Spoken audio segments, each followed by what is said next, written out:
Hi friends, last week மீன்லாக் நான் பார்க்கலாம் வாங்க. இங்கே வந்து பாட்டுலாம் போயிட்டுருக்கு.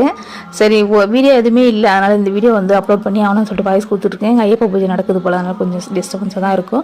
நான் இருந்தால் முடிஞ்ச அளவுக்கு சவுண்டாக பேசுகிறேன். பாப்பா இப்போலாம் வந்து பார்த்தீங்கன்னா எங்கள் வீடியோ வைக்க சொல்லி அப்பப்போ பார்த்துட்ருக்காங்க. லாஸ்ட் வீக் ஹாஸ்பிட்டல் பண்ணாங்க, அப்பப்போ பிபியும் கொஞ்சம் செக் பண்ணிக்கிறது. பாப்பா வந்து பார்த்தீங்கன்னா வாயெல்லாம் வச்சு வாயில் வந்து பெண்ணெல்லாம் வச்சு கிரிக்கிட்டு இருந்தாங்க. அதனால் வாஷ் பண்ண சொல்லி கொஞ்சம் மிரட்டினதுக்கப்புறம் போய் கண்ணாடி பார்த்து க்ளீன் பண்ணிகிட்டு இருக்கேன். இது வந்து மறுநாள் வந்து பார்த்தீங்கன்னா மழை, திடீர்னு வந்து 11 o'clock போல் வந்து மழை வந்துடுச்சு. அப்புறம் இதுக்கப்புறம் ஃப்ரைடே தான் எடுத்தேன். ஃப்ரைடே வந்து பார்த்தீங்கன்னா வீடு எல்லாமே ஃபுல்லாக வந்து க்ளீன் பண்ணி மாப் போட்டு வாஷிங் மிஷினில் போட துணி எல்லாமே காய வச்சாச்சு. இப்படி தான் க்ளீன் பண்ணி வைப்பேன். உடனே பார்த்தீங்கன்னா ஏதாச்சும் ஒன்று எடுத்துகிட்டு வந்து போட்டு திரும்ப வந்து பார்த்தீங்கன்னா கச்சன்னு ஆக்கிக்கிறாங்க பாப்பா. சரி, ஒன்றும் பண்ண முடியாது, எடுத்து வைனாலும் எடுத்து வைக்க மாட்டாங்க, நானே எடுத்து வச்சுட்டேன். அதுக்கப்புறம் வந்து பார்த்தீங்கன்னா திரும்ப ஹாலுக்கு போயிருக்காங்க. ஹாலில் போய் என்ன போடுவாங்கன்னு தெரியாது. திரும்ப எடுத்து வைமான்னு சொல்லிவிட்டு அதுக்கப்புறம் நான் தான் எடுத்து வைக்கணும்.